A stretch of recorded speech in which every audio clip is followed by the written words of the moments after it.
చూడండి, నోరు లేని ప్రాణాలలో దేవుడు ఉంటాడు అంటారు కదా, అందుకే నెమ్మది దేవుడు పక్కనే కూర్చొని చూడండి.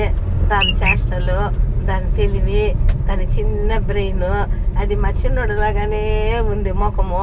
మా చిన్నోడు మాకు ఎంత ప్రేమో అంతే ప్రేమ.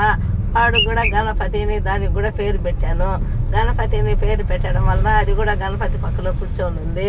ఇప్పుడు ఇంకొక కిలోమీటర్ దూరంలో ఉండాము ఇంటికి, తీసుకొని పోయి దాన్ని గూట్లో వదిలేస్తాను. ఇప్పుడు మొత్తం మీద మీరు కూడా ఒప్పుకోవాలి, అది దేవుడని మీరు కూడా ఒప్పుకోవాలి. దేవుడు పక్కలో కూర్చొని దేవుడని నిరూపణ చేసుకునింది. చూడండి, మీకు ప్రూఫ్తో కూడా, మీకు సాక్ష్యాలతో కూడా మీకు దానికి నేను వీడియోలో పెడుతున్నాను. చూడండి, దేవుడని ఒప్పుకుంటున్నారు కదా మీరు కూడా. చూడండి, చాలా హ్యాపీగా ఉంది. మీరు కూడా సంతోషపడండి. ఆ దేవుణ్ణి ఈ దేవుణ్ణి రెండింటిని చూడండి.